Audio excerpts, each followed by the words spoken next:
Colossenses capítulo de número 1, nós vamos continuar a nossa série de mensagens. Nós iniciamos uma série de mensagens, não no sábado passado, no anterior, e a série de mensagens se chama Yeshua, quem é Jesus? E nós estamos passeando por esse poema de Colossenses capítulo de número 1, do 15 em diante, para que possamos conversar sobre quem é Jesus.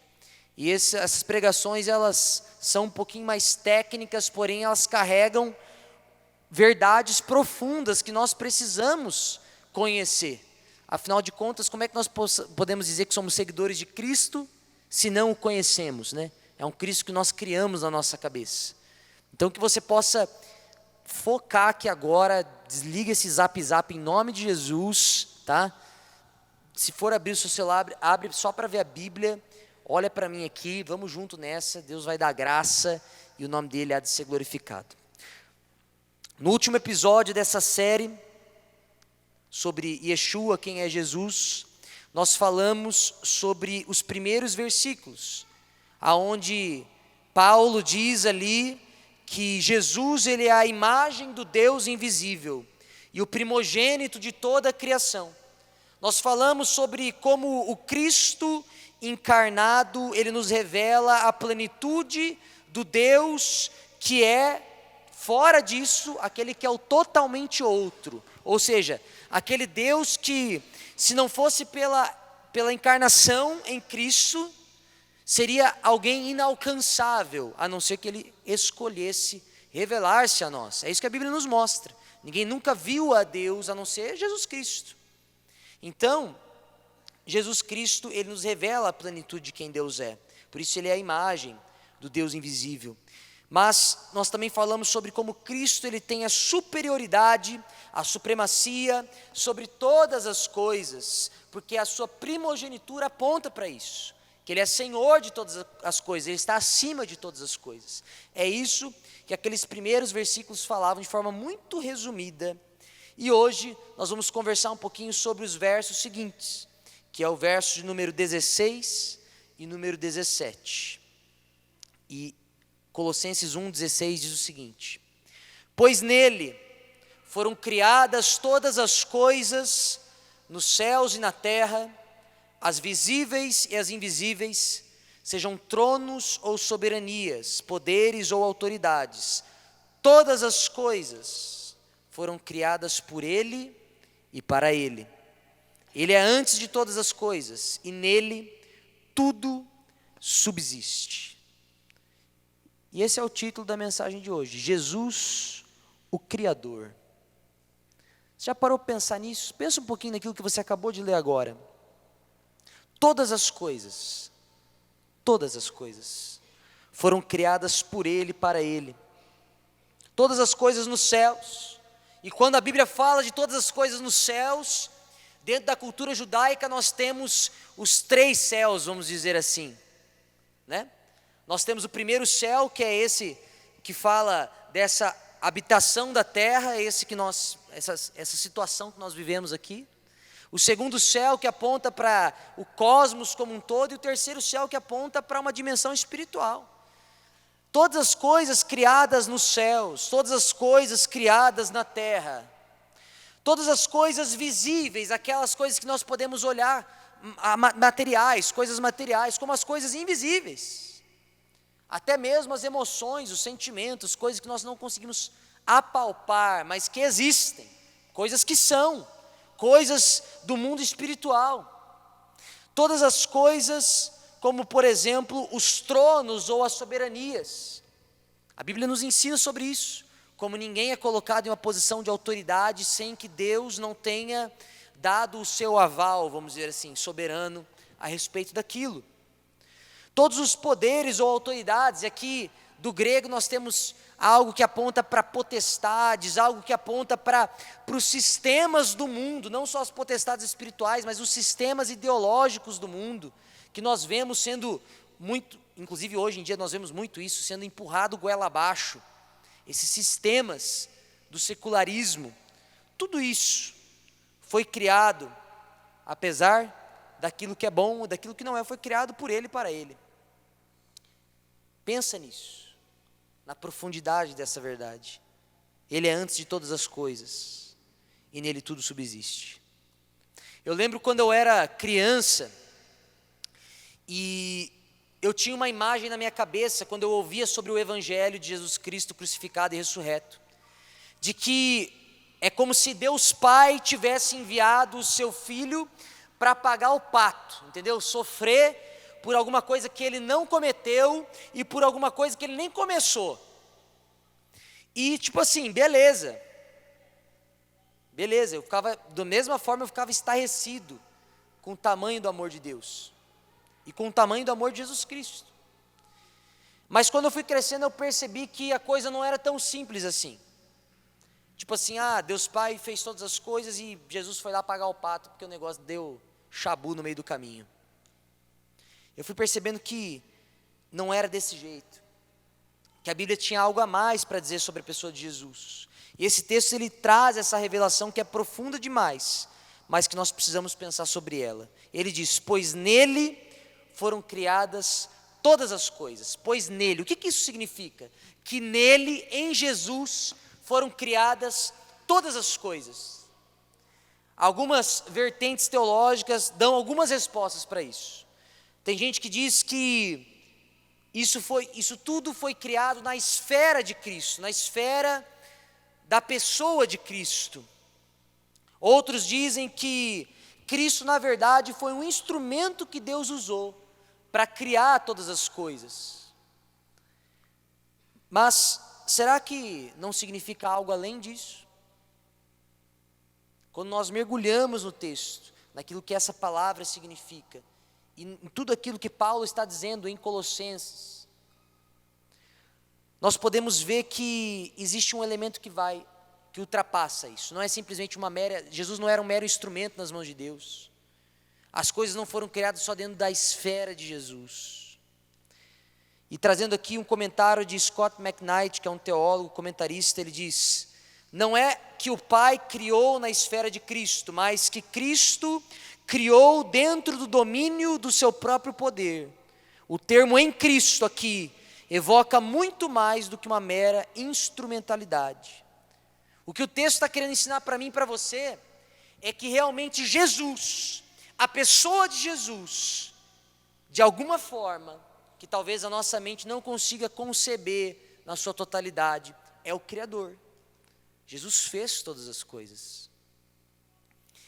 Quando nós nos aprofundamos ainda mais, nós descobrimos que, por exemplo, em textos de sabedoria judaica, existe um elemento dentro desses textos que é chamado de a sabedoria. E esses textos falam que a sabedoria criou, ou foi usada para criar todas as coisas. Como, por exemplo, Provérbios, que é um texto de sabedoria judaico. Provérbios 8, 22 diz: o Senhor me criou como o princípio de seu caminho, antes das suas obras mais antigas. Fui formada desde a eternidade, desde o princípio, antes de existir a terra. Nasci quando ainda não havia abismos, quando não existiam fontes de águas. Antes de serem estabelecidos os montes e de existirem colinas, eu nasci. Ele ainda não havia feito a terra, nem os campos, nem o pó com o qual formou o mundo. Quando ele estabeleceu os céus, lá estava eu. Quando traçou o horizonte sobre a superfície do abismo, quando colocou as nuvens em cima e estabeleceu as fontes do abismo, quando determinou as fronteiras do mar, para que as águas não violassem sua ordem, quando marcou os limites dos alicerces da terra, eu estava ao seu lado, eu era o seu arquiteto. Dia a dia eu era o seu prazer e me alegrava continuamente com a sua presença. Eu me alegrava com o mundo que ele criou e a humanidade me dava alegria. Outro texto, Salmo 104, versículo 24 diz: quantas são as tuas obras, Senhor, fizeste todas elas com sabedoria. A terra está cheia de seres que criastes. Provérbios 3, 19: por sua sabedoria o Senhor lançou os alicerces da terra, por seu entendimento fixou no lugar os céus. E a última citação é de um livro apócrifo. Os livros apócrifos, caso você não saiba, são livros de sabedoria judaica que foram escritos entre o período do Antigo e do Novo Testamento. e o livro que eu vou citar aqui é de Eclesiástico, não está no cânon bíblico que nós utilizamos, mas ele diz: a sabedoria foi criada antes de todas as outras coisas, e entendimento prudente desde a eternidade. Por que eu li esses textos para você? O apóstolo Paulo, ele escreveu um poema que tem uma profundidade que, se você não parar para meditar um pouquinho, você não vai captar. O que o apóstolo Paulo estava dizendo nesse momento é que todos esses elementos abstratos, como a sabedoria, esses elementos do arquiteto, Paulo diz que não são abstratos em si. Paulo está dizendo para essa galera que na pessoa de Jesus Cristo, eles poderiam encontrar este Criador. Na pessoa de Jesus. Jesus é a manifestação de tudo isso. De tudo isso. Ele é o início, Ele é o fim. Ele é o Criador. É na pessoa de Cristo que nós encontramos esse elemento, que de outra forma seria abstrato. Aí você fala, mas pastor, como assim? É o Jesus encarnado que criou todas as coisas? Não, não é isso que Paulo está falando. Paulo está falando que Deus, porque Deus Pai, Deus Filho e Deus Espírito Santo, eles são um. Paulo está falando que Deus criou todas as coisas, o Verbo, e o Verbo se fez carne. Jesus, agora encarnado, é nele que nós podemos compreender as coisas que foram criadas, o Criador. Ele é o motivo, Ele é o início, Ele é o meio, Ele é o fim. E nós precisamos compreender essa verdade. Dito isso, o que a palavra de Deus quer falar para o meu coração e para o seu coração? A palavra está nos ensinando que Jesus não é alguém que veio só para pagar o pato, por algo que Ele não começou, ou por algo que Ele não fez. Ele é o Criador que se volta com misericórdia para redimir a sua criação. Está compreendendo? Ele não é simplesmente alguém que caiu de gaiato no navio. Eu lembro que tinha uma música que falava isso. O cara nem sabe o que está acontecendo. Já ouviu? Está mais perdido que cego em tiroteio. Não. Jesus, Ele é o Criador, que se voltou com misericórdia e amor para redimir a sua criação. É algo totalmente diferente. Ele realmente veio cumprir aquilo que Ele começou. Ele não veio pagar um pato, Ele veio realizar, cumprir, consumar aquilo que Ele iniciou.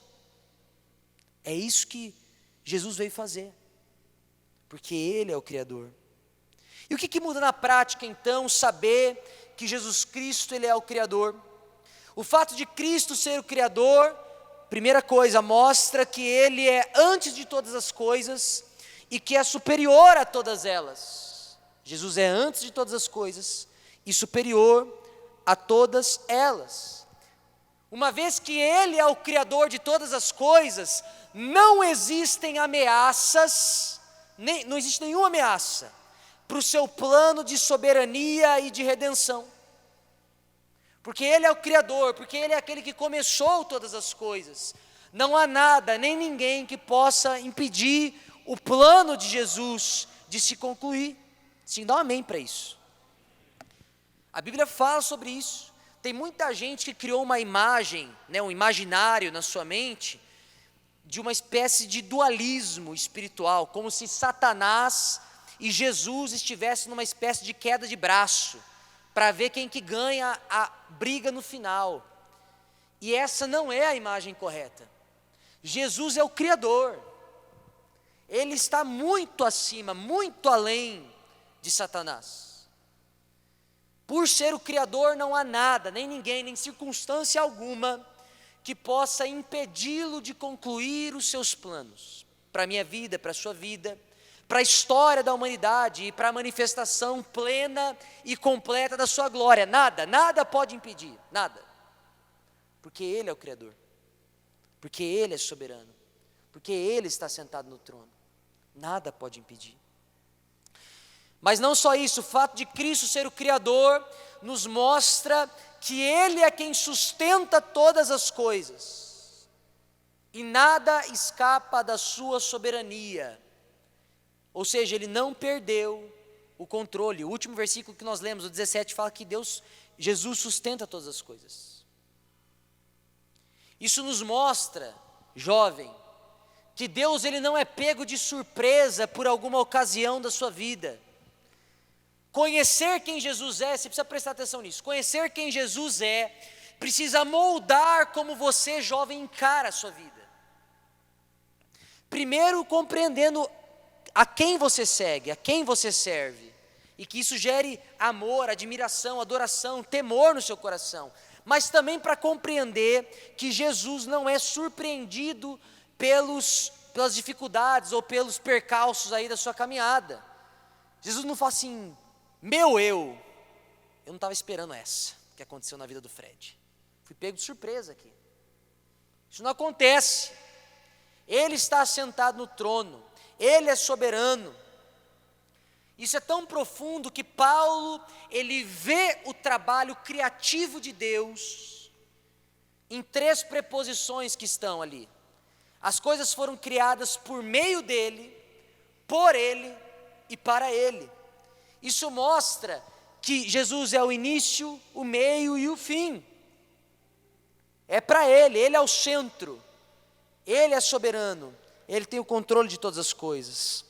Jesus é a fonte essencial de vida na criação. Tudo que está fora é morte. Ele é o agente da criação. Ele é o telos, Ele é o fim. Assim como diz Apocalipse 22:13, eu sou o alfa e o ômega, o primeiro e o último, o princípio e o fim. Jesus. Isso precisa impactar a sua vida, para que quando você for passar por dificuldades, quando você for passar por tribulações, você possa entender, Jesus não perdeu o controle, Ele ainda está sentado no trono, Ele é o Criador. Mas além disso, o fato de Cristo ser o Criador, mostra que Ele não permaneceu indiferente ao caos e ao mal.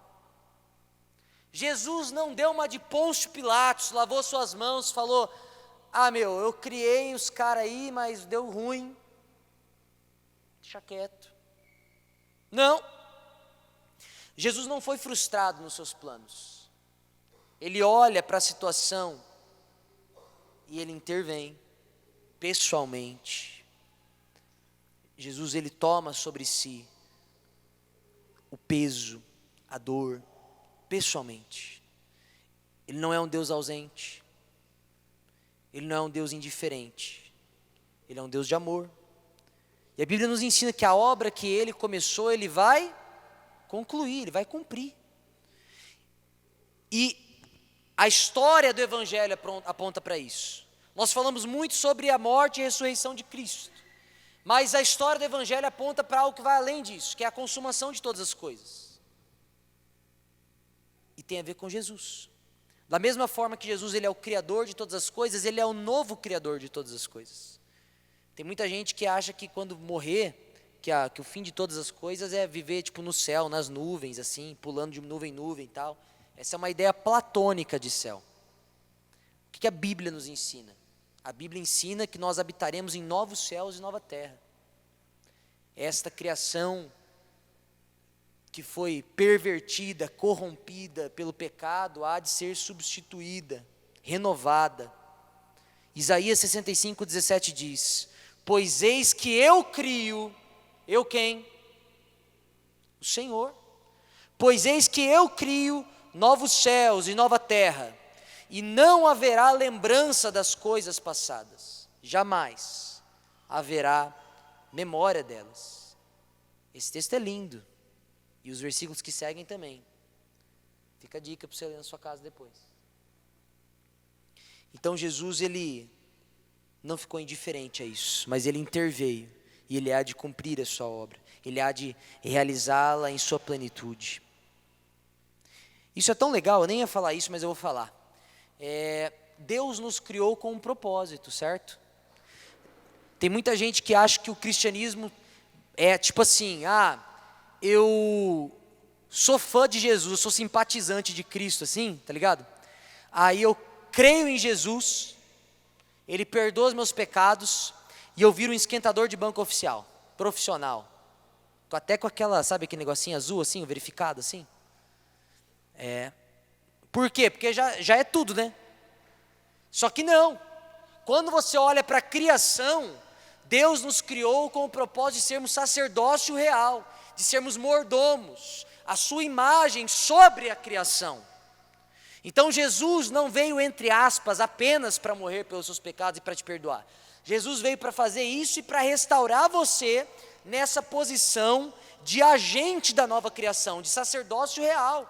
É por isso que você é convidado pela palavra de Deus a estar em comunhão com o corpo de Cristo, a levar a mensagem do Evangelho, a fazer novos discípulos, a agir diante deste cosmos que aqui está hoje. Por quê?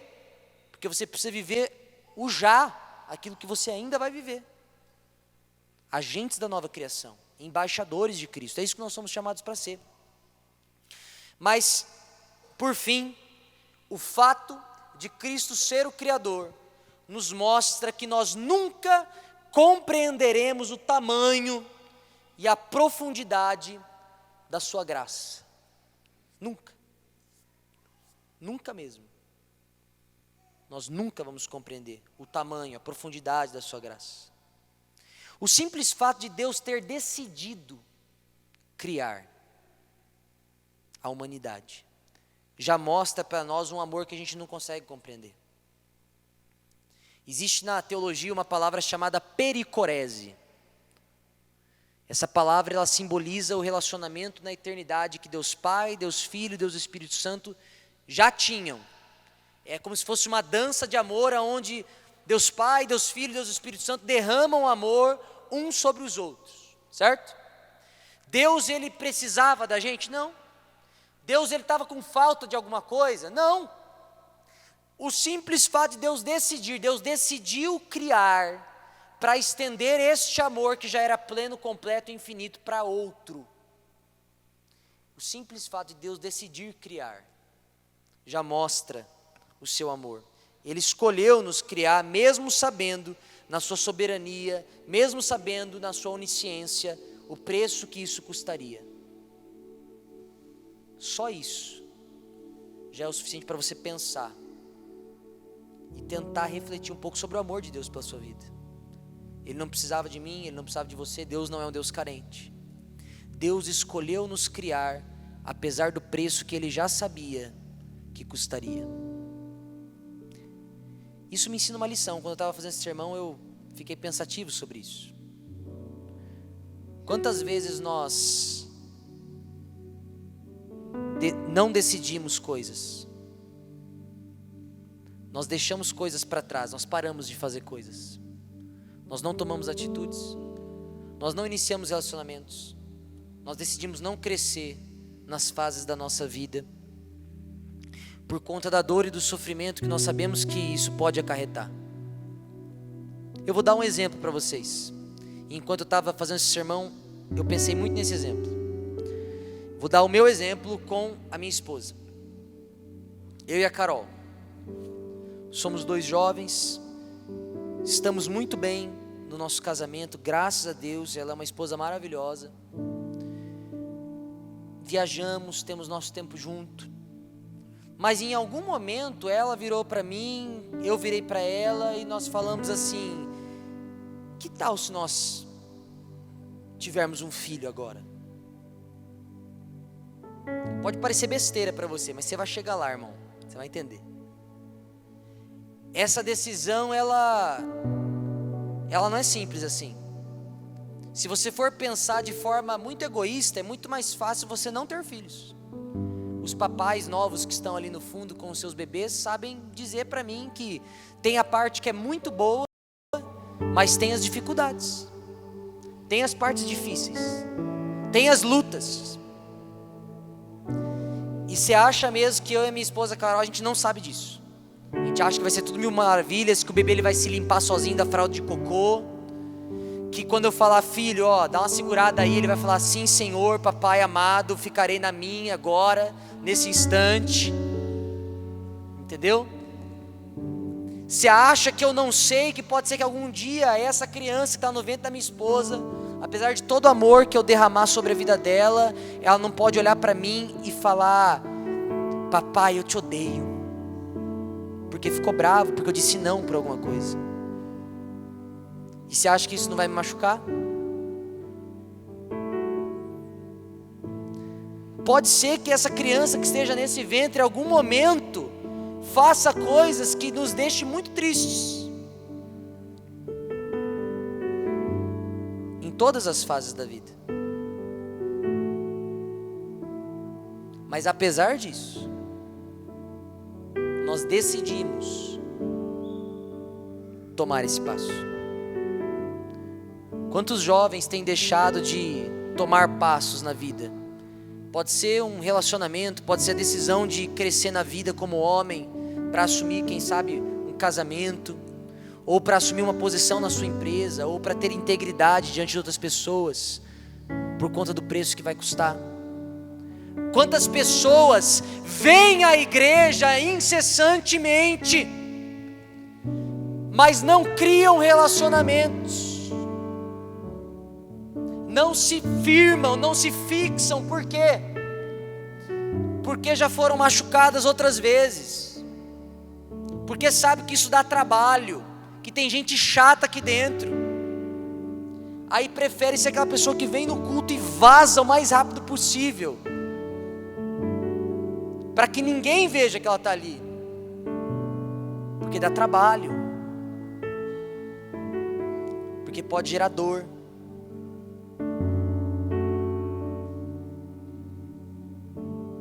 Mas olha o exemplo que Deus nos dá. Deus não tinha motivo nenhum para te criar, meu irmão, necessidade alguma. E talvez de todos os filhos, nós fomos os piores nas nossas atitudes. A Bíblia chega a dizer que nós nos tornamos inimigos de Deus.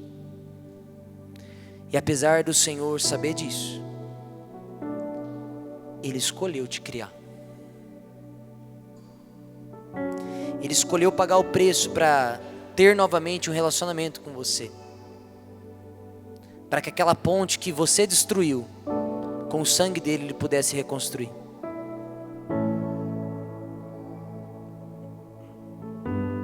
Será que você pode pensar um pouco sobre isso?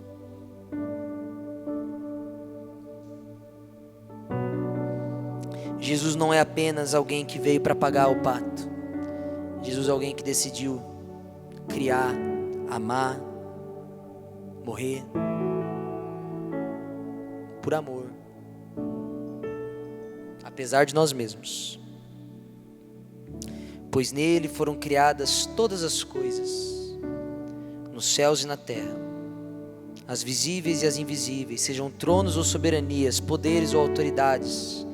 Todas as coisas foram criadas por Ele e para Ele.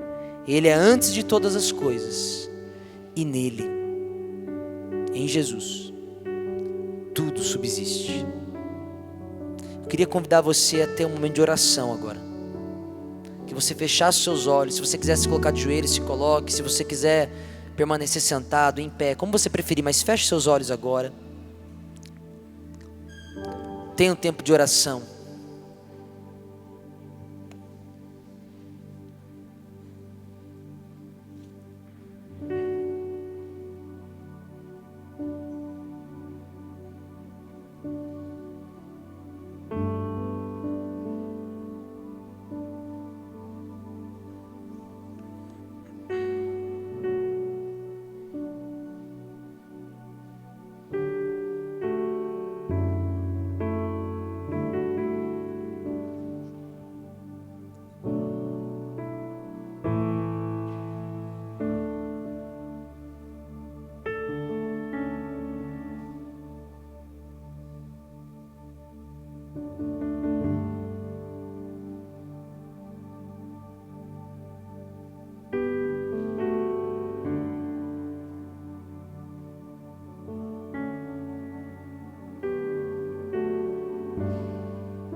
Espírito Santo de Deus, as coisas que nós falamos aqui hoje são tão profundas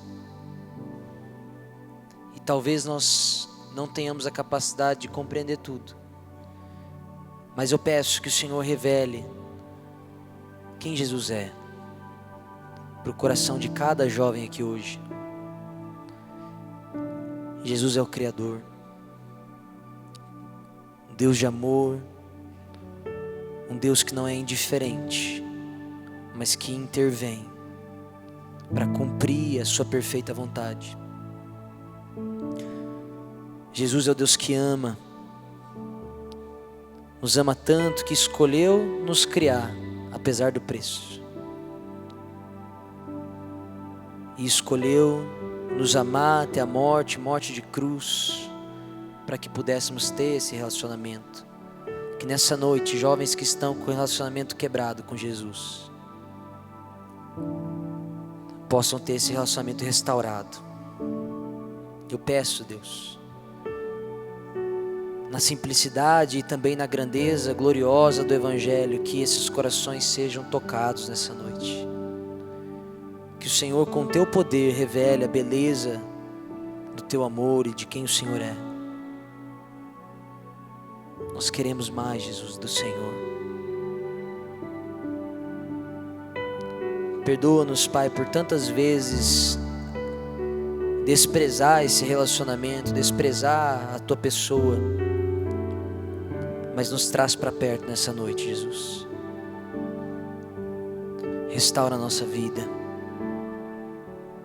para honra e glória do teu nome, Deus, que eu oro e agradeço, em nome de Jesus, amém. Amém? Aleluia.